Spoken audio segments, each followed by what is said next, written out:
এখন আমি আপনাদের দেখাবো কিভাবে অ্যাকাউন্টটি করতে হয়। অ্যাকাউন্টটি করার জন্য আমাদের প্রথম রেজিস্ট্রেশনে ক্লিক করতে হবে। তো রেজিস্ট্রেশনে ক্লিক করার পর আমাদের এখানে একটি ইউজার নেম দিতে হবে। যদি আমরা ভাষা না বুঝি ওখানে ট্রান্সলেট অপশন আছে, আমরা ট্রান্সলেট করে নেব।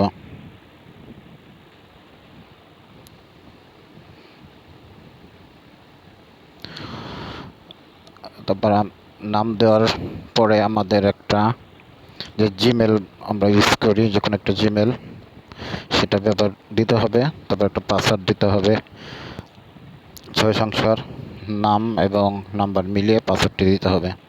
এবার রেজিস্টারে ক্লিক করলেই রেজিস্ট্রেশন হয়ে যাবে। এতে আমাদের সাইটটি রেজিস্ট্রেশন করা কমপ্লিট। এখন সাইটটি অ্যাক্টিভ করতে হবে।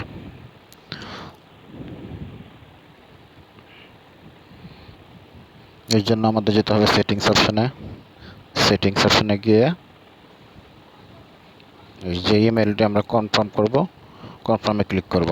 তবে আমাদের জিমেল একটা ভেরিফিকেশন মেসেজ যাবে, সেই লিঙ্কে ক্লিক করলেই আমাদের অ্যাকাউন্টটি অ্যাক্টিভ হয়ে যাবে। এবং আমাদের আরেকটি কাজ করতে হবে, উইথড্র নেওয়ার জন্য আমাদের মোবাইল নাম্বারটি ভেরিফাই করতে হবে। তো মোবাইল নাম্বারটি ভেরিফাই করার জন্য আমাদের এখানে থ্রি রেটিং, মানে কিছু কয়টা কাজ করতে হবে আগে। অল্প কয়টা কাজ করলে আমাদের এখানে রেটিংটা চলে আসবে, তখন আমরা মোবাইলটা ভেরিফাই করে নেব।